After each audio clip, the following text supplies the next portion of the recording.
interesting because when I listened to it, I thought, it's tame.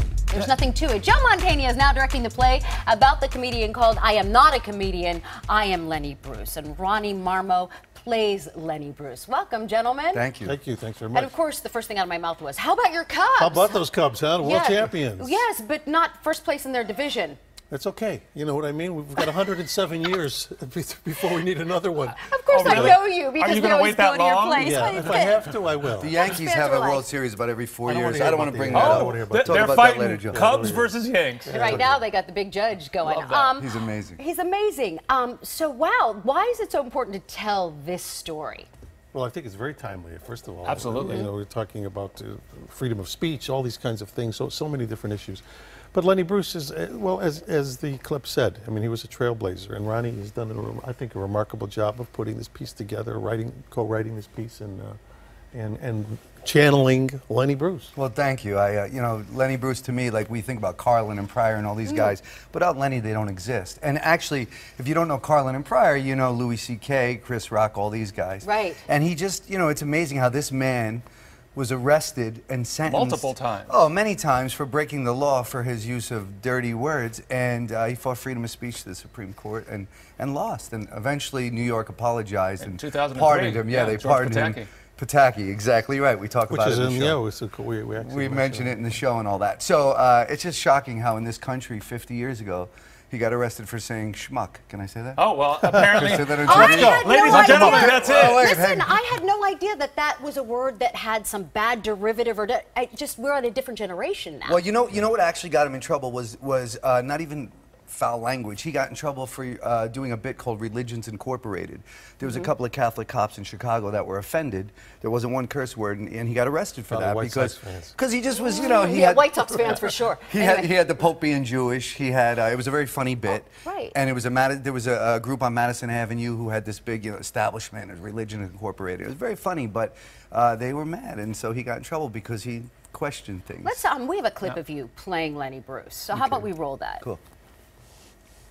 If the bedroom is dirty to you, then you are a true atheist.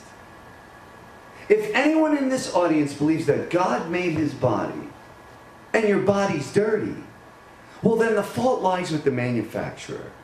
Wow, that's creepy good. I've seen a lot of Lenny Bruce pieces, and that's really, really good. I don't mean to get too spiritual on you, but Lenny's with me on the stage. No. I promise you. No, he's gotten very close to Lenny's daughter, and to where she's really embraced Ronnie and this piece, and that's been very heartening because she almost is in daily communication with him. We talk all day, Kitty Bruce and I, and this is not a play I'm doing. This is something larger. Like, I'm so honored to get to bring Lenny's name back to the forefront and tell his story. That's what I wanted to talk about because in today's day and age, it's recontextualized in this hyper-partisan era. How do you think Lenny would play today? I think he'd play pretty close to the same way. I mean, you know, I don't know, Joe, you want to talk about that? Yeah, no, I really think he was as many were ahead of their time. People like Van Gogh, the painter. I mean, in other words. Oh wow, you're kicking it old school. Well, I mean, really old school. But what I'm saying is, here's a guy. Well, here's a guy who's considered a master. You know, in this era. You know, but yet back then was like, no, cut your ear off, go kill yourself. And that doesn't. Yeah, people often are not appreciated in their time. Right. So the same thing with Lenny. I think he was ahead of his time, and so today he'd fit right in. He'd be one of those guys on the circuit, being very successful. And I think you're probably right about that. Lenny Bruce died young, 40 years old. 40 years old. Drug problems. Yeah. Did some of what went on with him being arrested and sort of persecuted over and over again, did that cause his early death? Well, you know, there's a great quote from Phil Spector. He said, Lenny Bruce died of an overdose of the police.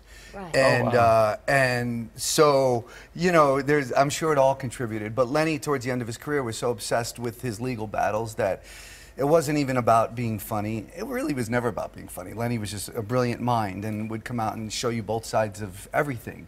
So, sure, I would say probably. And, you know, he was an incredible man, and he was, you know, gone too soon. I often wonder, though, if he did stick around, he'd be 90-something now, what would that look like?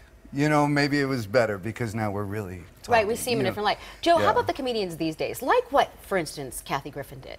Going too far?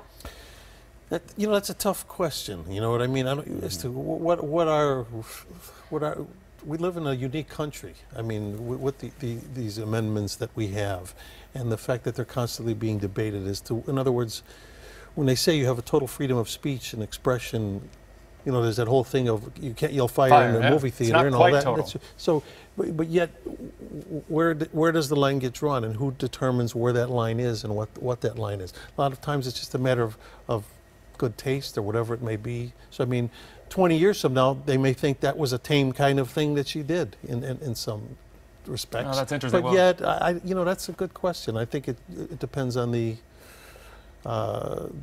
time, the place, the people involved. I mean, obviously. And if we don't have our comedians and actors, who pushes the line? Yeah, exactly. So I mean, you know, Lenny did.